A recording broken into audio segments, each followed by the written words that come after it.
자, 또 나오신 그 걸음 예수 그리스도의 이름으로 환영합니다. 잘 오셨습니다. 잘 들리시죠? 네. 예.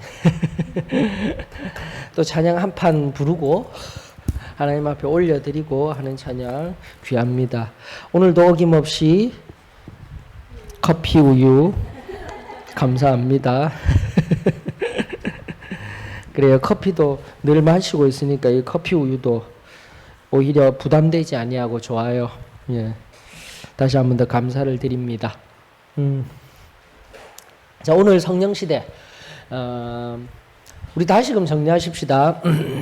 뭘 정리하자라면은 여러분들 그 구약으로부터 신약, 이제는 구약 신약이 무슨 의미인지를 아실 겁니다. 뭐 영어로는 Old Testament, 그 다음에 New Testament죠. 쉬워요. 오래된 약속, 오래전 약속, 새로운 약속. 예수 그리스도를 기점으로 하여서 메시아, 곧 메시아 대신 예수 그리스도가 오실 것이다가 구약의 이야기입니다. 그 구약은 총 10시대로 나누어져 있었습니다. 어떻게 해요? 창조시대, 족장시대, 출애굽과 광야시대, 그래요, 정복시대, 사사시대, 단일왕국시대, 분열왕국시대, 포로시대, 포로 귀환시대, 침묵시대로 하여서 우리 창세기로부터 말라기까지 흘러갔던 거 기억하고 있을 것입니다. 성경은 그냥 아무렇게나 된 책이 아니다라고 하였습니다. 구조적으로 66권이 되어져 있다라고 하였죠. 39, 27 기억하시면 됩니다. 구약 39권, 신약 27권. 그리고 구약 39권은 어떻게 되어져 있죠? 역사서 하여서 창세기로부터 에스더서까지 총 몇 권요? 17권. 모세오경 그리고 역사서라고 실제적인 역사서라고 붙여진 여호수아서로부터 에스더서까지 12권 해서 총 17권. 그 다음 장르가 두 번째 시가서 5권. 욥기, 시편, 잠언, 전도서, 아가죠. 맞죠? 그 다음 장르가 선지서, 예언서라고도 하죠. 대예언서 5권, 소예언서 12권 해서 이사야로부터 말라기서까지 총 17권. 이렇게 17권, 5권, 17권 이렇게 39권이 구조적으로 되어져 있다는 것 우리가 살펴보았습니다. 신약도 마찬가지죠. 신약은 무슨 시대로 나뉘어져 있습니까? 시대별로는 잘 분류가 안 되나요? 그렇죠. 예수 그리스도의 시대, 예수님이 먼저 등장하죠. 예수님에 의한 복음에 대한 이야기, 그 다음에 성령 시대 하면서 성령 시대가 두 시대로 나뉘어집니다. 무슨 시대요? 교회 시대와 선교 시대. 이렇게 생각하시면 되는 거예요. 아주 단순해요. 그러면서 또 세 장르가 있죠. 신약에도 세 장르. 복음서, 역사서, 서신서예요. 복음서는 사복음서라고 명명되어져 있는 마태, 마가, 누가, 요한. 맞죠?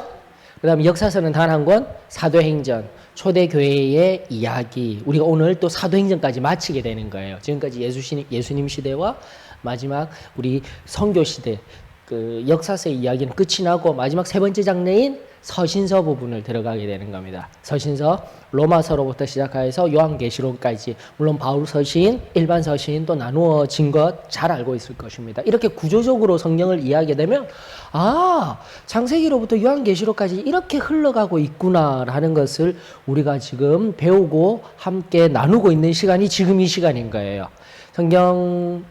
성경 탐구 40일이라는 교재로 하고는 있지만 결국은 성경 전체를 바라보는 눈을 우리가 가지는 것입니다. 그러면서 지금 240주로 나누어져서 수요 성경 통독 시간에 창세기부터 또다시 요한계시록까지 240주 과정 해서 우리가 계속 개론으로 살피고 있는 거예요. 그러면서 또 여러분들의 삶 속에서 말씀 읽기, 1년 1독, 그리고 말씀 묵상을 통하여서 또 더 깊은 자리에 나가면서 계속 이 성경, 하나님이 우리에게 주신 말씀이 내 안에 체화되어지고 능력이 되어지는 은혜가 저와 여러분들 가운데 있었으면 좋겠습니다. 이렇게 체계적으로 큰 틀에서부터 하나하나씩 세밀하게 나아갈 때에 진정한 하나님의 뜻이 우리들 가운데 잘 보여질 줄로 믿습니다. 자, 오늘 10번째 성령시대 10번째 시간은 아닙니다. 10과 성령시대의 두 번째 선교시대로 넘어가는 거예요. 사도행전 18장부터 18장이래. 13장부터 28장까지의 이야기라는 것입니다. 그것을 5개의 개요로 나누어서 우리가 살펴볼 수 있기를 원합니다. 원합니다. 워낙 말을 따다다다 하고 또 머릿속에서 정리하신다고, 맞죠? 자, 오늘 이거 일단은 제가 좀 읽어드릴게요. 읽어드리면서 보충되는 것도 여기에 드러나지 아니하는 게 있어요. 우리 한번 살펴볼 수 있기를 원합니다. 자, Y 선교사를 기도회에서 만났습니다. 그는 저에게 마치 엄청난 보물을 전해주듯이 닥터 홀의 조선 회상이라는 책을 주면서 자신이 이 책을 읽고 얼마나 은혜를 받았나를 열심히 설명해 주었습니다.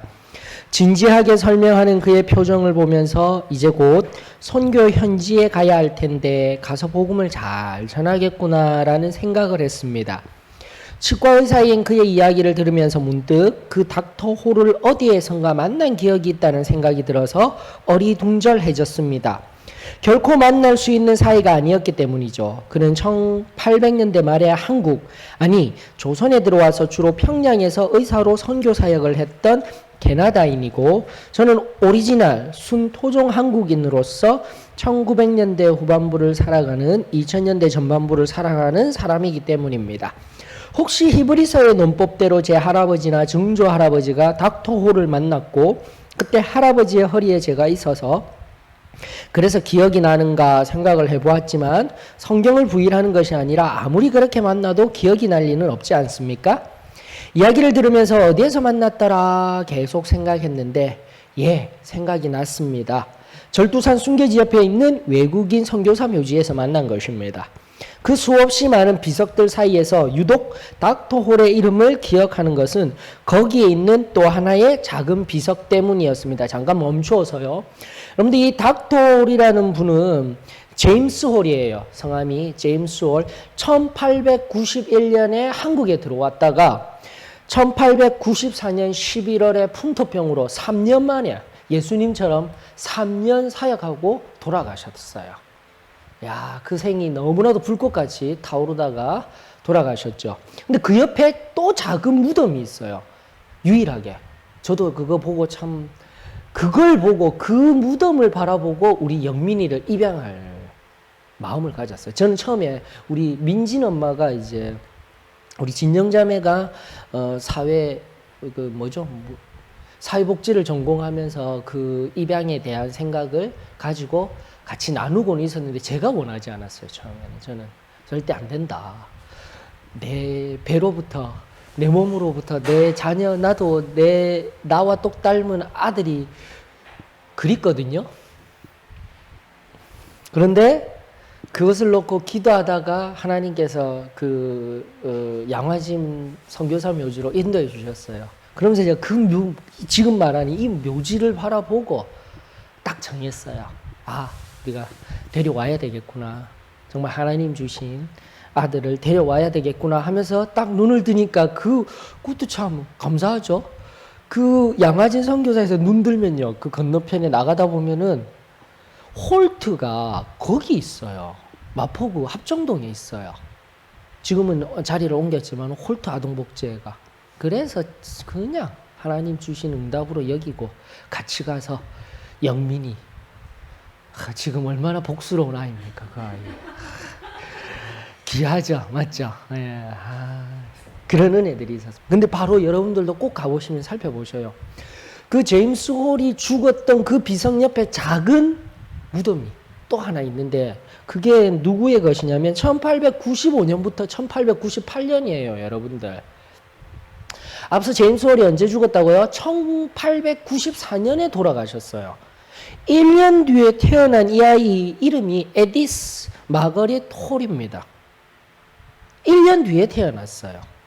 즉, 그 아버지가 돌아가실 때 이미 뱃속에 있었어요. 근데 얘도 3년 있다가 죽었어요. 아버지는 3년 선교, 그 딸아이는 에거릿 마거릿 홀이라는 아이는 3년 살다가 결국 죽었어요. 자, 보이지 아니하는 그 누군가가 있죠. 엄마가. 여러분들, 이 엄마의 이름이 로제타 홀이에요. 그 유명한 로제타 홀. 그 유명한 하니까 뭐가 유명하죠?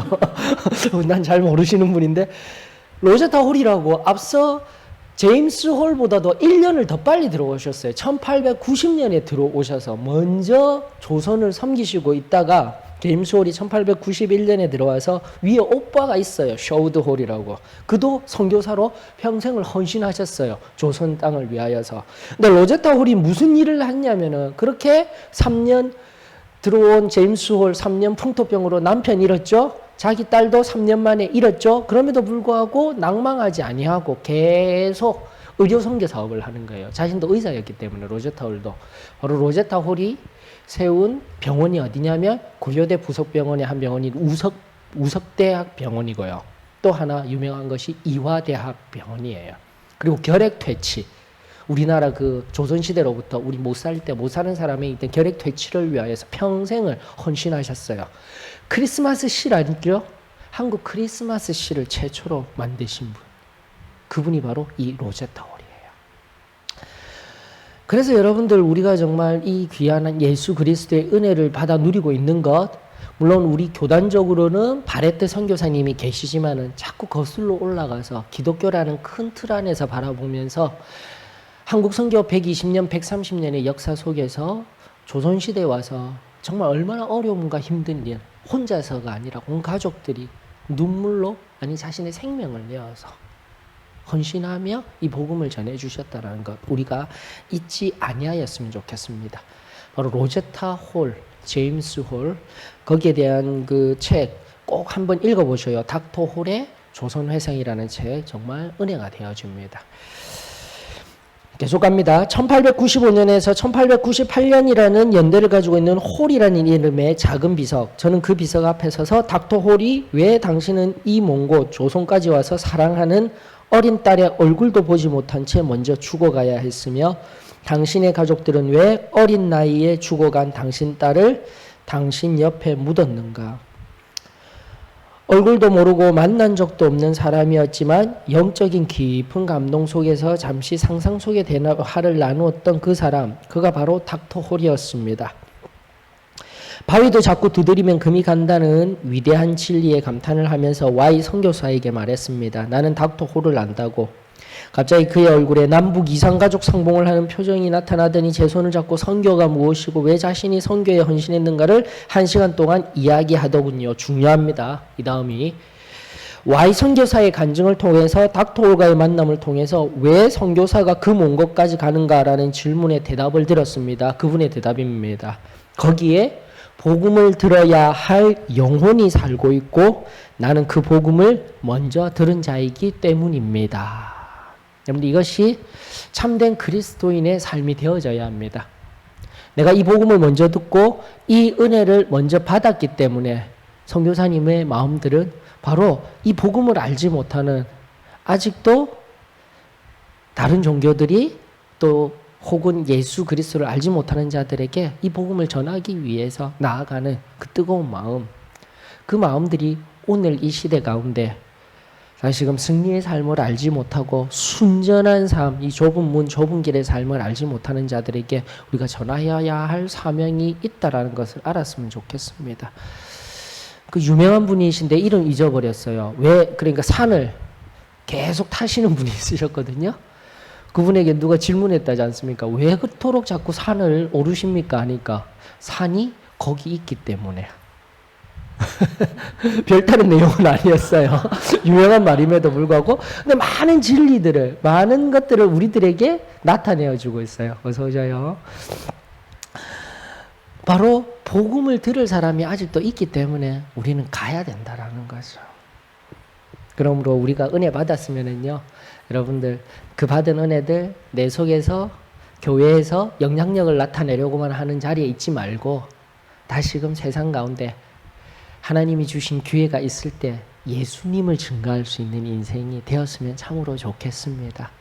자, 그리고 오늘 사도행전 13장으로부터 18장 바로 사도 바울, 이방인의 사도로 세워진 사도 바울이 어떻게 복음을 증거하며 나아갔는지 1차로부터 3차에 이르는 복음, 그리고 나아가 사도 바울이 열망하였던 마지막이 무엇인지를 살펴보고 다시금 우리가 방금 나누었던 세상 속에 나아가 예수 그리스도 복음을 먼저 들었기 때문에 이 승리의 복음을 들었기 때문에 또다시 세상 속에서 증가하는 인생들로 살아가는 도전의 말씀들이 되어지기를 축원합니다. 자, 내용 전개는 이렇게 나갈 것입니다. 1차 선교 여행, 두 번째 예루살렘 종교회의, 저 혼자 읽으면 심심하죠?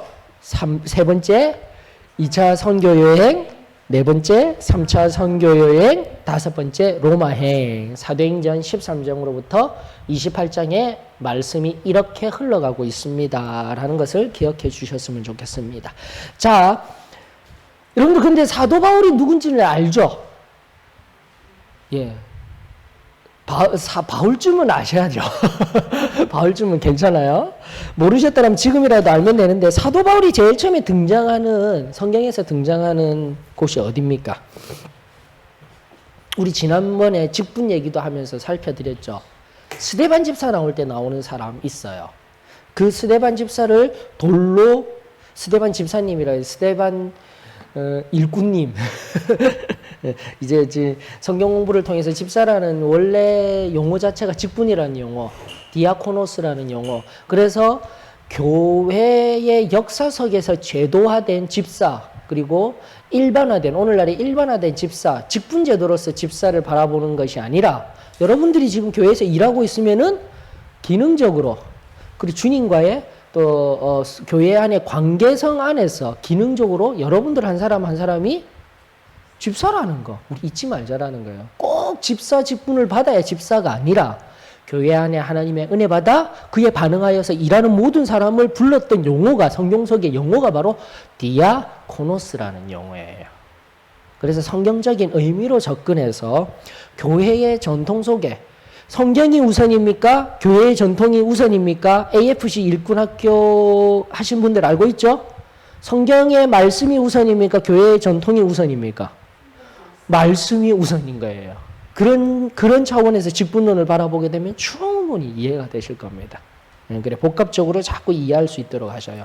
스데반 일꾼 맞죠? 뭐 집사님이라 불러도 됩니다. 그러나 일꾼이라고 부를게요. 그 일꾼이 하나님 앞에서 하나님 말씀 증거하다가 죽는 장면이 어디에 나오고 있죠?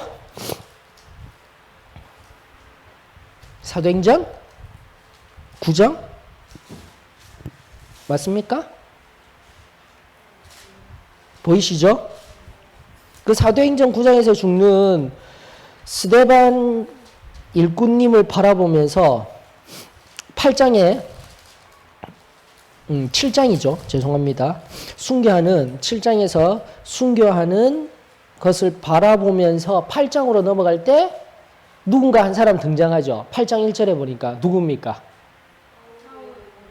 죽임을 당함을 마땅히 여기더라. 바로 이 사울이라는 사람이 나중에 9장에서 다메섹 동상에서 예수 그리스도를 만나서 변화된 이름이 누구라고요?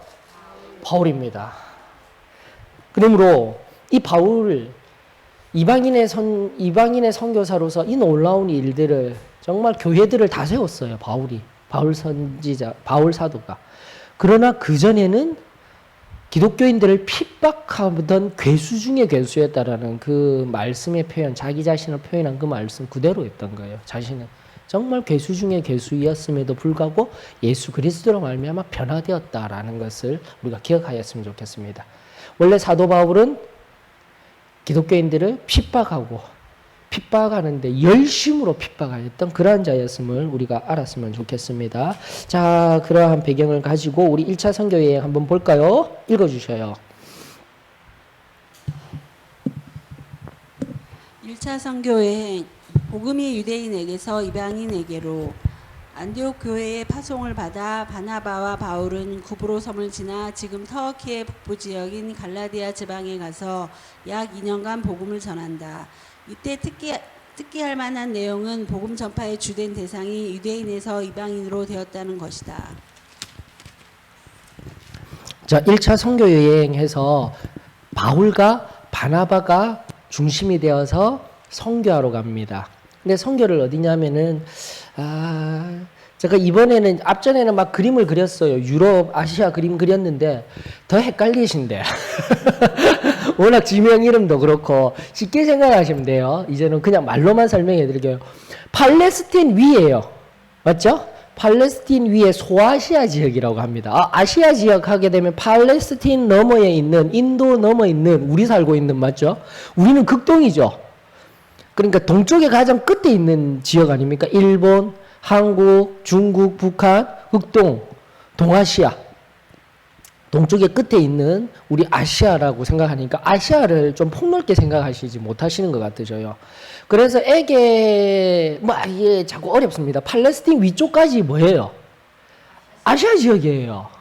예. 그래서 그쪽을 옛 지명으로는 소아시아라고 하였습니다. 바로 1차 선교 지역 당시가 바로 위쪽에 있는 팔레스틴 위에 있는 지역, 이렇게만 생각하시면 되고, 2차 때가 바로 넘어가는 거예요. 소아시아 지역에 계속해서 이 위로 갔다가 옆으로 점점 더 이쪽으로 가려고 했거든요.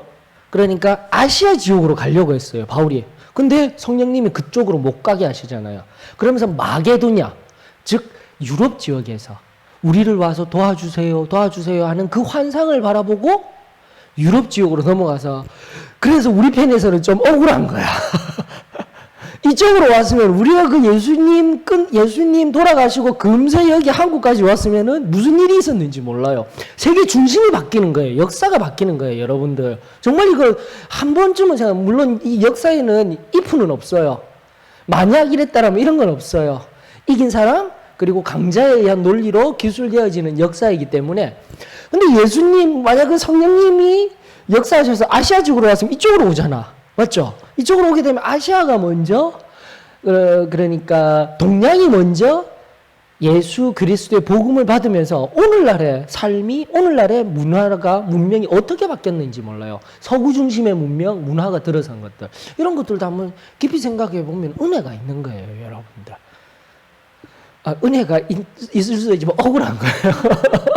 이런 측면에서는 먼저 우리가 초창기에 하나님, 우리 한 번 하면, 한국 사람들 한 번 하면은 끝장 보잖아요, 성부야, 성격이.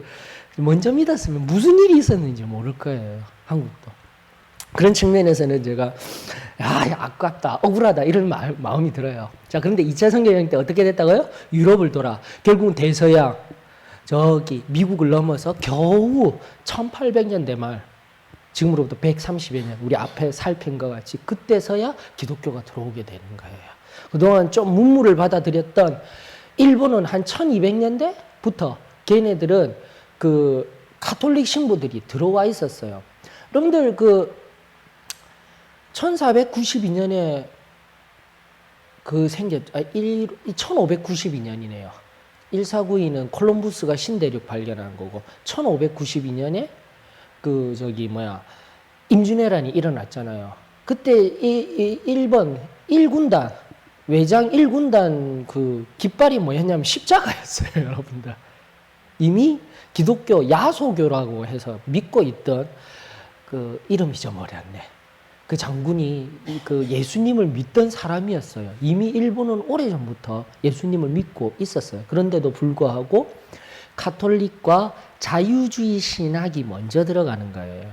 그러다 보니까 지금 일본이 힘을 못 얻고 있어요. 물론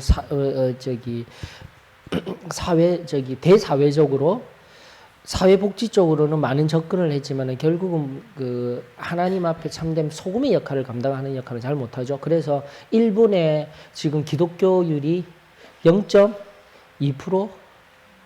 진짜예요. 1%도 안 돼요. 1%도 안 되는 거. 기독교 예수님 믿는 사람들이 그만큼 어려움을 겪고 있는데 우리나라는 참 대단하죠. 그 짧은 역사 속에서 예수님을 믿고 살아간다라는 거. 이런 큰 틀을 바라보셨으면 좋겠습니다. 그래서 미리 알려드린 게 1차는 소아시아 지역, 2차는 마게도냐에서 유럽 지역을 전도하고 난 뒤에 3차는 뭐냐면은 바로 그렇게 세워진 교회들을 다니면서 가르치는 사원을 해요. 에베소 두란노 선교원, 에베소교에다가 두란노라는 곳을 이름이 거기에서 나오는 거예요. 3년 동안 가르치는 사역으로 그렇게 세워진 교회 위에 성숙해지도록 가르치는 사역을 하는 것이 바로 3차 사역이에요. 다니면서. 그러면서 나중에 결국은 로마로 가서 사도 바울의 생애 마치는 장면들이 오늘 우리가 큰 틀에서 바라보아야 할 시각이라는 거죠. 자, 1차 성경 다시 한 번 더 말합니다. 쉬워요. 그냥 터키. 터키가 지금의 아시아 지역 있죠? 소아시아 지역. 물론 터키도 유럽에 평합되어져 있지만은 그 당시에서는 위쪽 팔레스틴 위쪽 지역에서 소아시아 지역으로 해서 터키, 북부 갈라디아 지역, 하여튼 팔레스틴 위쪽의 지역에 1차 선교 여행을 떠나는 것을 우리가 살펴볼 수가 있습니다. 자, 두 번째 예루살렘 종교회의 한번 읽어볼까요?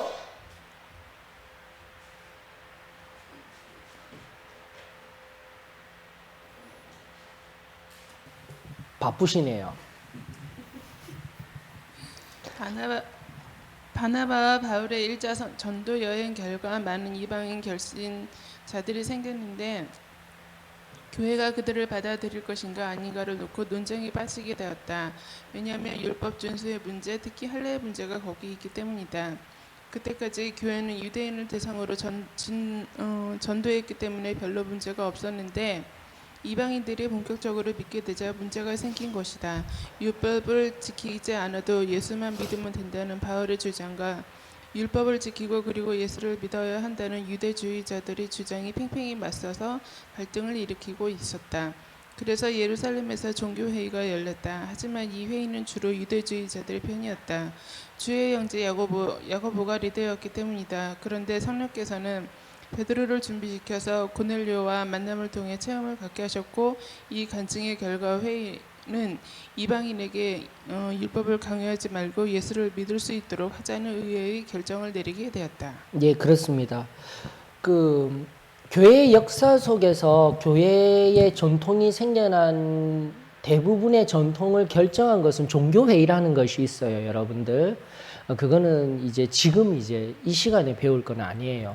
따로 기회가 되면 기독교 교회사 해가지고 기독교 교회사 부분을 우리가 공부하는 시간을 가지면은 또 참 좋으실 거예요. 그러면서 자꾸 성경과 교회의 전통 속에서 생겨난 것들을 구분해서 무엇을 우선으로 두어야 하는지를 자꾸 폭넓게 넓혀가는 게 굉장히 중요하다라고 저는 생각하고 있습니다. 그러므로 교회사의 한 단적인 예로 교회사 속에서 생긴 이 사도신경 있죠? 그걸 예배 시간에 꼭 우리가 줄줄줄줄 외우면서 해야 된다 할 필요가 없다라는 거예요, 여러분들. 그것은 할 수도 있고 안 할 수도 있는 문제라는 겁니다. 맞습니까? 그래서 꼭 사도신경 하는 교회도 있지만 안 하는 교회도 많아요. 우리 교회만 안 하는 게 아니라. 그런 차원이 왜 그렇게 되었는가를 우리 신앙인들이 바로 알았으면 좋겠습니다. 자, 왜 제가 이 말을 드리냐면 바로 1차 종교회, 그러니까 제일 첫 번째 교회 역사 속에 있었던 종교회의라고 함은 물론 313년 콘스탄틴 대제에 의해서 기독교가 공인화되어지고 난 뒤로부터 종교회의라고도 얘기하지만은 대부분은 바로 이 예루살렘 사도행전 15장 1절로부터 2절에 있었던 이 예루살렘 종교회의가 첫 번째 회의라는 것입니다. 그리고 그 회의에서 확정된 것이 뭐냐면 앞선 1차 이방인을 향한 선교 사역을 통하여서 이들이 예수님을 믿겠다 하게 되면 유대인의 생활 방식과 유대인의 율법을 그대로 따라야 된다라는 것, 그것 안 지켜도 된다라고 정해진 거예요. 1차 예루살렘 공회의가 굉장히 중요한 부분입니다. 왜냐하면 1차 이전에는 우리가 지난번에 배운 바와 같이 유대인들을 대상으로 한 기독교인이 만들어지고 있는 거예요. 그러므로 유대인들이 기독교인이 되었기 때문에 하나님의 율법, 말씀도 그대로 따르고 있고 중요한 문제가 뭐냐면 할례 문제라고 있죠. 할례는 유대인들, 남자아이들이 태어나면 8일 만에 받는 것이에요. 그래서 모든 유대인들이 다 하고 있는 거예요. 그 표징이 바로 나는 하나님의 자녀이다라는 표징인 거예요. 근데 그것이 없는 이방인들은 할례 안 하거든요. 그런데 그들이 바로 나는 하나님의 자녀야, 우리는 기독교인이야 하는 게 이게 문제가 돼버리는 거예요. 쉽게 말하면은.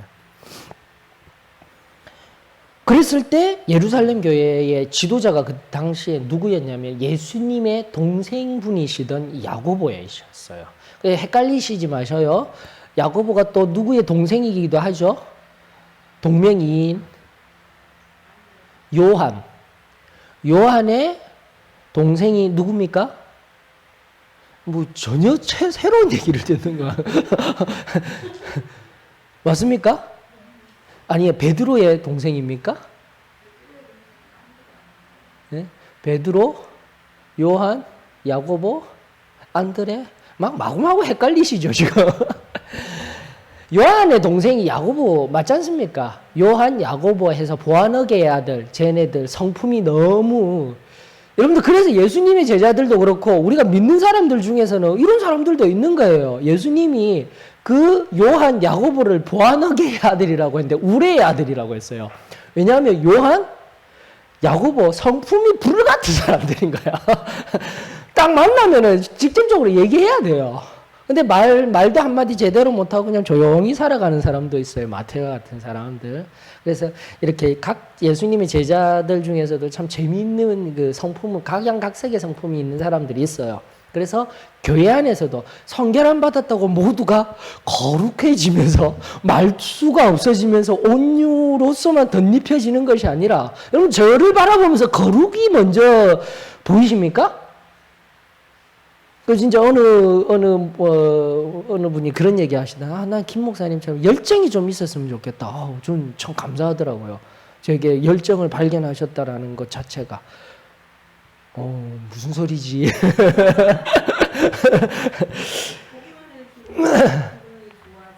그렇죠. 그런 사람도 있고요. 각 사람마다 틀리잖아요. 맞죠? 그러니까 천편일률적으로 거룩은 이래, 성결은 이래, 우리가 이렇게 하면 안 된다니까요. 맞습니까? 다시 이제 이 말씀으로 돌아가십시다. 그 당시 교회, 예루살렘 교회를 이끌고 특별히 유대인에서 기독교인으로 개종한 사람들을 이끌던 그 당시 다수의 사람들의 수장이 누구였냐면 요한의 동생 야고보가 아니라 예수님의 동생. 이 말의 의미는 뭐냐면 예수님이 돌아가실 때까지 그 가족들은 예수님, 우리 형님 빨리 데리고 와서 다른 사람 손가락질 받는 거 못하게 하자. 복음서에 등장하는 거예요. 만나러 가서. 또 친인척 중에는 저 녀석이 미쳤다. 이렇게까지 얘기했었는데 예수님이 십자가에 달려 돌아가시고 부활하신 것을 직접 보고 듣고 하였기 때문에 변화가 되는 거예요. 여러분들. 결국은요. 신앙은요. 체험이 있어야 되는 겁니다. 직접 봐야 돼요. 직접 느껴야 돼요. 여러분들. 그렇기 때문에 반드시 은혜는 체험이 되어져야 돼요. 로마서 8장 16절을 통하여서 성령께서 친히 우리 영과 더불어 우리가 하나님의 자녀가 된 것을 증거하시니라. 그 말씀을 꼭 붙드세요. 여러분들 결국은 다른 교회에서는 구세주로서의 믿음으로서 말미암아 입으로 시인하여서 믿음으로 말미암아 구원받는다 해서 교회에 오죠. 교회 오고 나서 반드시 올바른 교회들은 체험할 수 있도록 권면을 합니다. 그래서 큰 교회들 얘기했죠. 일정한 큰 곳에 무슨 회복 수양에 무슨 수양에서요. 결국은 그곳에 가면 예수 그리스도의 대속, 그 다음에 내가 죄인이라는 것. 분명히 앞전에 믿음 받고 구원 받았다 하는데 그 모든 시간들을 통하여서 철저하게 회개하고 돌이킬 수 있도록 만들어가고 있어요. 여러분들 우리 교회만 그렇게 하는 거 아닙니다. 우리 교회는 그냥 이 모든 것을 앞에 바로 얘기하고 원래 그게 맞거든요. 회개하고 구원받았다라고 해야 되니까. 일단은 구원받았습니다. 오세요 해놓고 교회에서 만드는 거예요. 여러분들. 그래서 만든다라는 용어가 조금 그렇지만은 교회도 바르게 가려고 노력하는 교회들이 지금도 많아요. 그러므로 이런 부분들을 바르게 우리가 알아서 정말 하나님 앞에서 우리가 성경 공부를 하면서도 그 속에 있는 배경, 그 뒤에 있었던 역사의 의미들을 바로 깨달아 나아갔으면 좋겠습니다. 야고보, 그 전날에는 예수님 돌아가시기 전에는 철저하게 예수님을 배척하며 우리 집안에, 우리 가문에 망나니 이렇게 생각했던 그 동생이 오히려 기독교인들, 예루살렘 교회의 수장이 되어서 나가고 있었다는 걸 기억하면서 결국은 그런 중심이기 때문에 유대인 중심의 사고를 가지고 있기 때문에 모두가 만약에 기독교인이 되어지면 뭐 받아야 돼요? 할례 받아야 된다. 이게 주류였다니까요. 그런데 누가 등장하는 겁니까? 예수님의 수석 제자였던 베드로가 등장하는 거예요. 이미 성령님이 만들어 두신 거예요. 성경을 통해서 여러분들 알고 있다시피 고넬료가 이방인의, 여러분들 고넬료가 누구죠? 고넬료? 전통적인 입장입니다. 자유주의적인 해석에서는 그렇게 얘기하는데 고넬료가 누구냐면은 성경 복음서에 간간히 등장하였던 사람이에요. 2번 등장합니다. 언제 등장하는지 이 사람인지 저 사람인지 잘 몰라요. 그럼에도 불구하고 저는 전자인 것 같아요. 전자가 언제냐면은 바로 가버나움에서 로마의 백부장이었죠. 그 백부장이 우리 종을 좀 낫게 해주세요 하는데 예수님이 가려고 하니까 안 오셔도 된다고 말씀으로만 해주셔도 우리 종이 낫겠습니다 했을 때 깜짝 놀라시네요. 예수님이 도대체 내가 이스라엘 하나님의 선민 백성 중에서도 이만한 믿음을 보지 못하였다. 그가 한 말이 무엇입니까? 나도 내 밑에 사람에게 명령하면은 그 사람이 명령한 대로 되고 집니다. 예수님이 명령만 하시면은 나을 줄로 믿습니다. 바로 그가 누구였다고요? 고넬료. 저는 그 입장을 바라보고 있습니다. 근데 2번째 입장은 누구냐면은 나중에 예수님 못 박을 때 있죠. 예수님 못 박고 난 그 백부장도 이야기하죠. 막 천지가 진동하고 땅이 진동하고 무덤이 깨어지고 하는 그 장면 속에서 이가 바로 참으로 유대인의 왕이었구나 라고 고백한 인물이 또 고넬료라고 이야기를 하고 있습니다. 후자의 경우도. 자, 근데 이 고넬료가 누구인지는 그럼에도 불구하고 성경에서 우리가 바라보기 힘들지만 저는 그렇게 권유를 해드리고 싶어요. 전자의 경우로 바라보면 좋을 것 같다라는 겁니다. 그래서 그 고넬료 이방인이 미리 막 그 이방인이면서 로마의 군인임에도 불구하고 유대인들을 막 도우고 있었다라는 거예요. 그리고 그쪽에 가서 다시 한 번 더 말씀을 전하였더니 동일하게 뭐가 임하는 것입니까? 사도행전 2장에서는 기도하였더니 성령이 임하였지만 고넬료 집에서는 베드로가 초청받아서 물론 이방인의 그 환상을 보았죠. 먹는 거 부정한 음식 먹으라 하였을 때 고넬료 집에 가서 말씀 전하는데 그래서 말씀을 전하고 있는데 그 집에 가서 말씀을 전하고 있는 중에 뭐가 임하는 겁니까? 성령이 임하는 거예요. 그러므로 여러분들이 정립을 하셔야 돼요. 성령이 임하는 것이 무조건 기도해서 주세요 강구해가지고 받는 게 아니라 하나님의 말씀이 임하는 중에도 성령이 임할 수 있다라는 거예요. 우리가 자꾸 성령님이 일하시는 것을 좁게 만들지 마셔요. 성령님 하나님은 우리의 생각보다 우리가 아는 것보다 더 크고 놀라우신 분이셔요. 여러분들이 지금도 말씀을 듣다가 성령님이 오셔서 내 마음을 감동해서 은혜 받을 수 있어요. 이 말의 다른 의미는 뭐냐면 여러분들이 삶의 정황 속에서도 어쩌면은 아픔 속에서도 어쩌면은 내 삶의 기쁨 속에서도 성령님이 찾아오셔서 우리를 변화시킬 수 있다라는 것을 우리는 기억하였으면 좋겠습니다. 그러므로 정말 중요한 것은 무엇이 중요한지 모르는 인생이 아니라 정말 중요한 것은 우리 삶의 매 순간순간 누가 계시다고요? 왜 성령님이 계시다는 거예요. 이건 그리스도인이 고백할 수 있는 신앙의 아주 중요한 고백입니다가 아니라 당연한 고백이 되어져야 되고요. 믿지 아니하는 사람의 모든 어떠한 삶의 영역에서 누가 계시다고요? 성령님이 계시다는 거 우리가 알았으면 좋겠어요. 그것이 바로 예루살렘 종교회의에 일어난 미리 하나님이 베드로를 통하여서 일하시고 계셨던 거예요. 이방인, 부정한 것, 우리가 유대인의 생각으로 관념적으로 알고 있던 것 그거 없어도 하나님은 이방인들에게 은혜 주시고 사랑하시더라. 이것을 나타내니까 거기에 유대인의 관념으로 가득 차였던 사람들이 성령에 의해서 마음이 다 바뀐 거예요. 그러면서 할례 안 받아도 괜찮다. 율법 제대로 못 섬겨도 괜찮다. 913조 되는 그 장로들의 유전, 바리새인들이 만든 것들 안 해도 괜찮다. 그런데 뭐만 하지 말라고요? 네 가지? 우상에게 더러운 것 주지 말고 우상에 더러운 거 취하지 말고 2번째 음행하지 말고 왜냐면은요 여러분들 지금 팍스 아메리카나 대해서 굉장히 평화로운 시대입니다. G12에 이제 소속된 우리 선진국 OECD에 가입된 국가들 위주로는 정말 편안하죠. 맞죠? 우리나라도 복이에요. 그러나 OECD 빼고 난 다음에 국가들 있죠? OECD에 속한 나라들도 마찬가지입니다. 지금의 현실은요 정말 힘들어요. 근데 이 당시에도 마찬가지예요. 로마, 팍스 로마나라고 해서 로마 시대에 속한 사람들, 물론 상류층 사람들에게 가장 좋지 않은 것. 사람들이 문명화되고 발전하고 내 배가 부르게 되면은 가장 옆길로 새는 것이 뭐냐면 음행이에요. 성적인 타락이에요. 여성, 남성들, 아름다움들 바라보고요. 그냥 찾아 나가는 거예요. 오늘 우리 한국 사회 말하지 아니해도 여러분들 암암리에 다 알고 계셔요. 우리나라가 기독교 국가라고 하고 기독인들이 그렇게 많은데도 불구하고 올바른 결혼관 속에서도 숨겨진 애인들을 가진 남자, 여자분들, 남편, 아내분들이 너무 많아요. 무서운 현실이에요. 이건 이미 역사 속에서 있었습니다. 그래서 두 번째가 뭐냐면은 조심시킨 게 뭐냐면 음행하지 말라는 거예요. 절대 하나님의 결혼관 안에서 남편과 아내가 사랑하는 자리에 있어야 되지 음행. 그 음행 속에 뭐 들어있냐면 동성애. 특별히요, 로마의 그 황금기 시대는요, 동성애가요, 엄청나게 횡행했습니다. 더 나아가 그것은 헬라적인 전통도 있는 거예요. 여자들은요, 아주 지금 많이 우리가 남녀 나뉘어져서 서로를 경멸하고 있는 건데 이거는 역사적으로 깊어요. 헬라 당시에도 그렇게 했던 거예요. 여성들은 그냥 재산도 뭐 아무것도 아닌 거예요. 남성들끼리.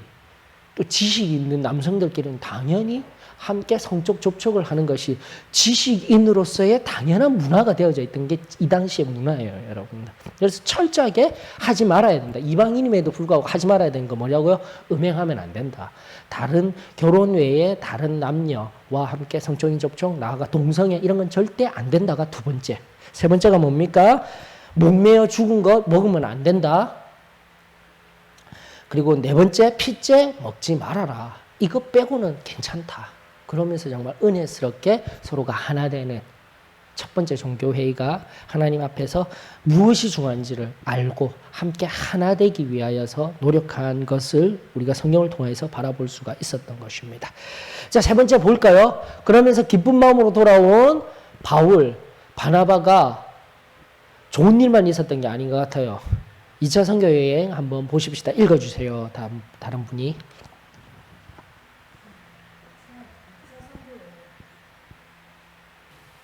복음이 아시아에서 유럽으로 마가 요한 문제로 파트너를 바나바에서 실라로 바꾸어 두 번째 선교 여행을 떠난 바울은 성령의 인도로 처음 계획을 변경하여 아시아에서 마게도냐 즉 그리스로 가게 된다. 이것은 복음이 아시아에서 유럽으로 건너가는 놀라운 사건이다. 빌립보 교회가 세워질 때에 지진과 같은 역사가 유럽에 일어나기 시작한 것이다. 예, 지진과 같은 역사는 진짜 지진이 아니고 영적인 놀라운 역사들이 일어나는 거예요. 물론 진짜 지진도 감옥소에 빌립보 감옥에서 일어났죠. 그러나 영적인 놀라운 일이 일어나는 것이 유럽으로부터 시작되었다라는 거. 앞서 말씀드린 아시아로부터 왔으면 되는데 소아시아를 넘어서 중동아시아, 극동아시아, 동아시아 이렇게 흘러가면 좋은데 그렇게 하지 않냐고 유럽으로 흘러간 게 바로 2차예요. 근데 이런 예루살렘 종교회의를 통해서 이제 이방인들에게도 이 복음을 자연스럽게 전할 수 있는 것이 되어졌는데 내부적으로 문제가 생겨요. 바울과 바나바. 여러분들 바나바는 우리 아나니아 삽비라 하면서 보았죠? 사도행전 5장에 있었던 4장 마지막 절에 보니까 바나바라는 사람이 자기의 모든 것을 팔아가지고 다 내어주었죠. 그거 보고 아나니아와 삽비라가 우리도 팔아서 다 내어주자 했는데 다 안 내어주고 감추고 성령님을 속였던 거기에 보면 바나바 얼마나 신실한 사람이었는지 나와요. 그 바나바예요. 그래서 그 바나바의 조카예요. 마가 요한이라는 사람이 마가가. 그리고 그 마가가 또 누구냐면은 마가복음의 저자예요. 여러분들. 놀랍죠? 근데 이 사람이 처음부터 앞서도 말씀드린 사도 바울도 좀 이런 게 있었어야 돼요. 바울이 자기 자신도 대적자로서 믿기 전에 온전히 예수님 믿기 전에 이런 부분이 있었는데 무슨 일이 있었냐면 이 마가 요한이 1차 선교 여행 때 이 소아시아 지역에 선교하다가 밤빌리아 지역에서 마가가 도망을 가버렸어요. 너무 힘들다고. 선교하는 게 너무 힘들다고 1차 때. 그것 때문에 바나바는 우리 한 번 더 마가 정말 그 근본 바탕은 좋은 애야. 우리 한 번 더 데리고 가자 하는데 사도 바울은 일절에 거절을 하는 거예요. 안 돼. 그런 사람은 쓰여져도 안 돼. 이게요. 사도 바울은 일 중심의 사람인 거예요. 특별히 저도 그래요. 그래서 제가 참 많이 노력을 하려고 해요. 사람을 바라보면서 가려고. 이게 다듬어진 결과입니다, 여러분들. 저도 정말요, 칼 같은 사람이에요. 근데 그렇게 하면 이제 목회가 안 되는 거예요. 근데 바나바는 철저하게 사람 중심의 사람인 거예요. 근데 나중에 보게 되면은 또 성경에 보게 되면 결국은 사도 바울이 마가를 찾아요. 마가가 변한 모습을 바라보고 앞서도 말씀드린 마가가 이제 점진적으로 변화되어져서 예수 그리스도의 말씀을 들을 정도로. 그래서 마가가 바나바와 함께 이렇게 2차 선교 여행 때 결국은 갈라지고 바나바와 마가 따로 가고 바울과 실라, 그때가 실라가 나오는 거예요. 실라가 함께 2차 선교 여행을 유럽으로 가게 되면서 그 성경은 기록되어져 있는데 바나바와 마가가 가는 것은 없어요. 구브로로 갔다가 선교를 한 것은 아닌데 그 뒤에 흔적들을 살펴보게 되면 다른 것 없어요. 결국 마가가 부족하구나 바나바가 많이 느꼈던 것 같아요. 누구에게 보내냐면 베드로에게 보냅니다. 즉 베드로의 수석 제자가 되는 거예요, 여러분들. 그러면서 베드로를 통하여 예수님이 무슨 일을 경험하였는지 다 보고 들은 것을 글로 남겨야 되겠다. 그래서 마가도 조카라고 했죠. 바나바도 굉장한 부잣집 사람이었죠. 글도 잘 적고 해요. 마가복음을 전할 수 있는 터가 되었던 겁니다. 하나님은 이렇게 다양하게 일하신다라는 것을 기억하셨으면 좋겠습니다. 그래서 마가는 베드로의 제자가 되는 거예요. 베드로 곁에서 섬기는 사람이 되었던 겁니다. 그러면서 신실하게 잘 섬기고 일을 잘하도록 결국은 그러면서 저는 말씀드리고 싶은 게 뭐냐면 예수님이 베드로를 3년 동안 데리고 다니면서 그 무식하였던 어부에게 많은 말씀들을 가르쳐 주시고 성령을 통해서 변화되었지 않습니까? 베드로가. 마가도 마찬가지였던 거예요. 마가도 처음에는 1차 선교 하나님 앞에 나도 헌신해야지 하고 갔다가 그 어려운 상황에 도망갔어요. 그런 연약한 자였어요. 하지만 베드로에게서 또다시 함께 배우고 함께 생활하면서 제자화 되는 삶을 거쳐서 훈련받고 양육받는 삶을 거쳐서 마가가 마가복음을 기록하고 훌륭한 사람이 될 수 있었다는 것을 기억했으면 좋겠습니다. 그러므로 우리도 훈련받아야 된다라는 거예요. 은혜만 받아서 되는 거 아니에요. 은혜 받고 하나님의 말씀과 끊임없는 시간을 내어드리는 훈련 그리고 삶으로 나타내는 그것들이 있게 되어질 때 바로 이렇게 놀라운 일들이 일어났다는 것 알았으면 좋겠습니다. 2차 선교여행 바로 마게도냐 가서 그리스, 고린도, 에베소 성경에 나오는 대다수의 서신서에 나오는 그 교회 이름들이 바로 이 2차 선교여행 때 다 이루어지는 거예요. 또 빌립보 감옥의 사건들 그 많은 양의 분량들 16, 18장까지 있는 놀라운 일들의 역사가 바로 2차 선교여행 때 유럽 지역에 있었던 일들이라는 것을 기억하였으면 좋겠습니다. 네 번째 볼까요? 3차 선교여행 읽어주셔요.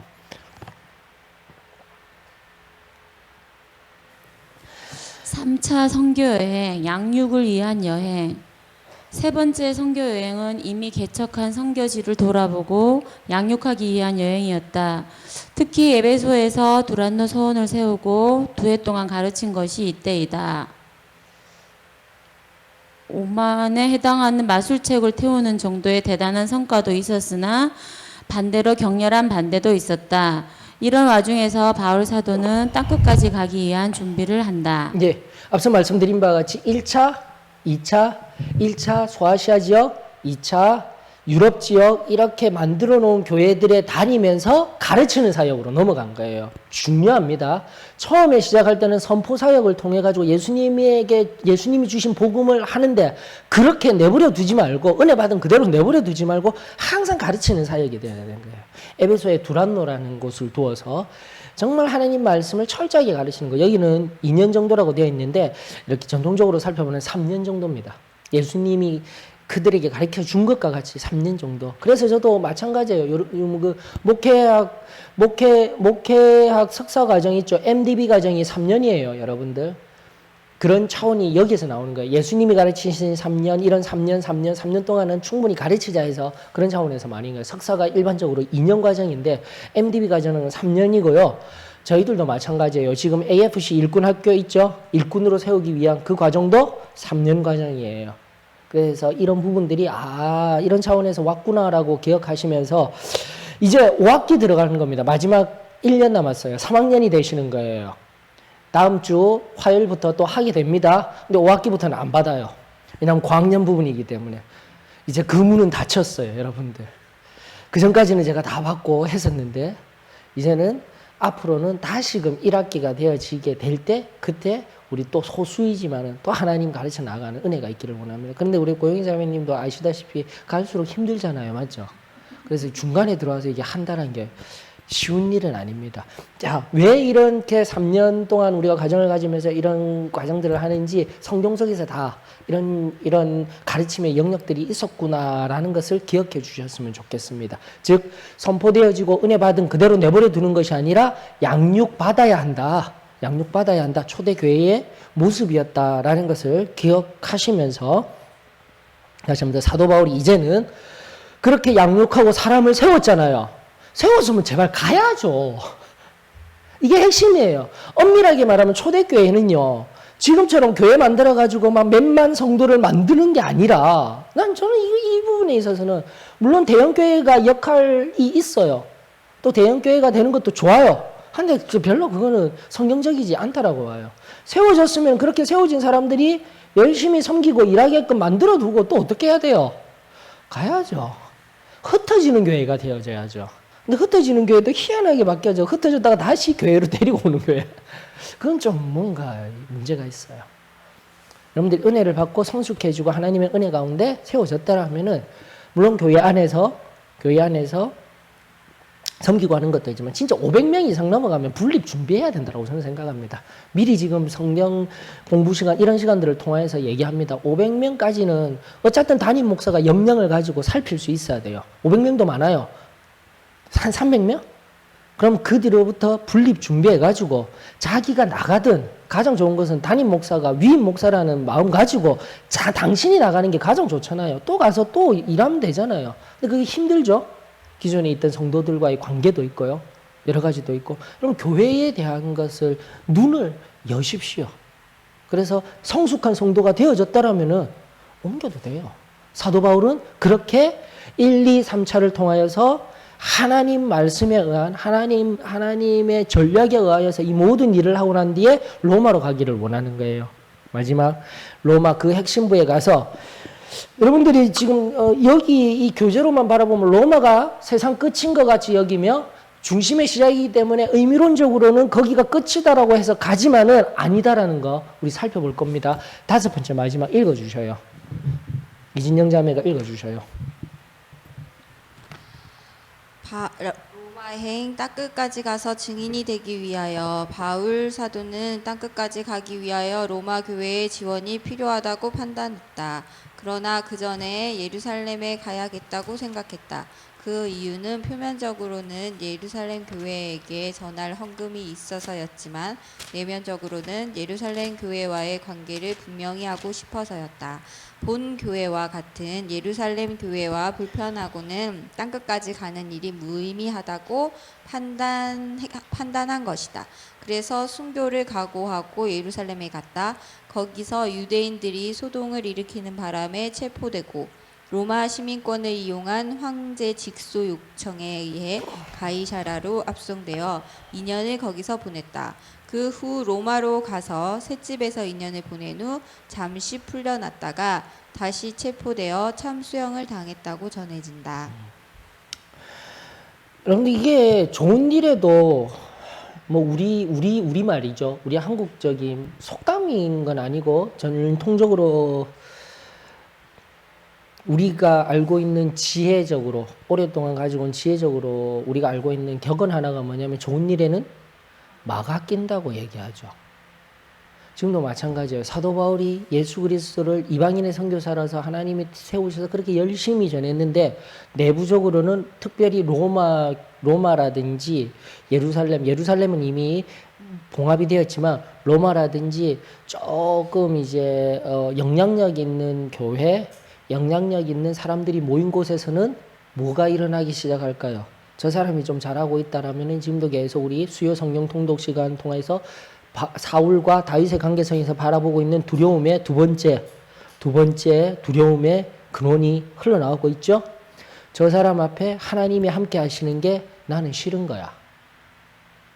그런 두려움이 있는 거예요. 싫은 게 시기 질투로 나오는 거예요, 여러분들. 근데 그 시기 질투의 깊은 내면에 숨어진 것은 두려움이에요. 나와 함께하지 못하고 있는 하나님이 저 사람에게는 함께하고 있네. 이게 기독교인들에게 상당히 올무가 될 수 있는, 시험의 유혹의 거리가 될 수 있는 것이에요. 초대교회 때도 있었다니까요. 로마 교회로 가기를 원하고 내부적으로 영향 있는 사람들과 관계를 회복하기를 원하는 겁니다.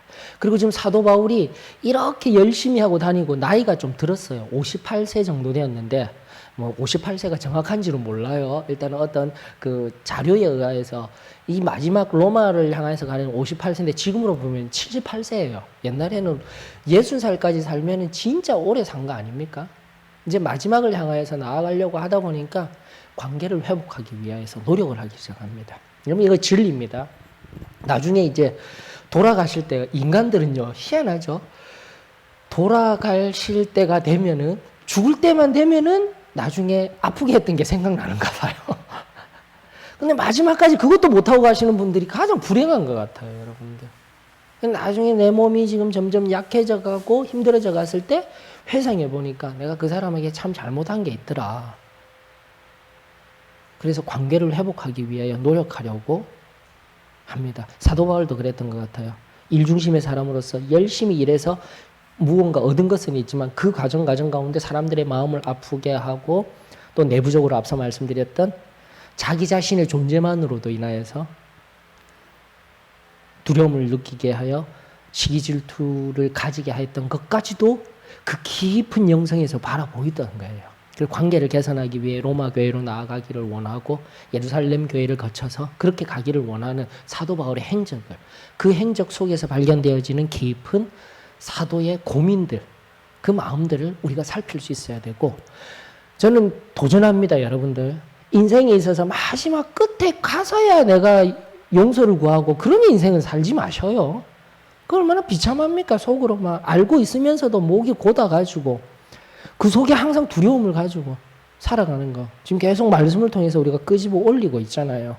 그런 인생 사시지 마시고 지금 성결함 속에서 내가 이 사람에게 저 사람에게 아프게 한 것이 보이고 하나님이 알게 하여 주셨다라면 지금 가서 용서를 구하십시오.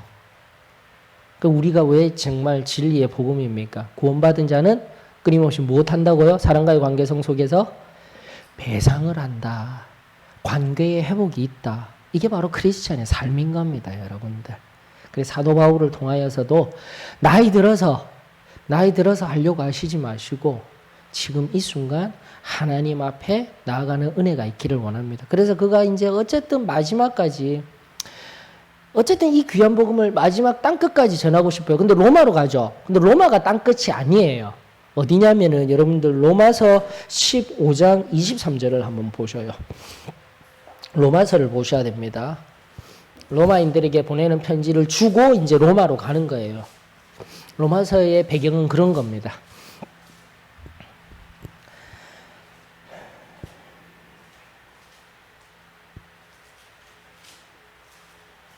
근데 그 땅끝이 어디였냐? 로마가 아니에요. 예루살렘 거쳤다가 관계 회복하고 로마로 가서 로마에 있는 새롭게 되어진 사람들, 또 자신에게 잘못된 일들 생긴 게 대머리에다가 키도 땅딸막하고 말도 제대로 못하는 게 그게 뭐가 사도냐 이런 얘기들을 각 교회에서 하고 로마에서도 가서 아니다라는 것을 증명하고 관계를 회복하기 위해서 나아가는데 땅끝이 어디입니까? 예루살렘을 거쳐 로마를 거쳐 어디로 가려고 한다라고요? 23절에 로마서 15장 23절 여러분들이 답을 찾으셔요. 서바나라는 지명이 나옵니다. 서바냐가 어디냐면은 바로 유럽의 대서양 쪽으로 가장 끝에 붙어 있는 스페인입니다. 에스파냐라고 하죠. 그러니까 옛 지명이 서바나예요. 서바나. 서바나인지 그 음력이 되어서 한 거지. 서바나가 바로 스페인이에요. 그 당시 사람들에게서는 대서양 너머에 아시죠? 갈릴레오가 나오기는 한참 전입니다. 지구가 어때요? 평평한 거예요. 그러니까 이 땅 너머에서는 쭉 배가 그 바다가 있다가 절벽같이 떨어지죠. 그러므로 지금 그들의 세계관 속에서 사도 바울도 마찬가지로 사도 바울의 세계관 속에서 땅 끝은 어디예요?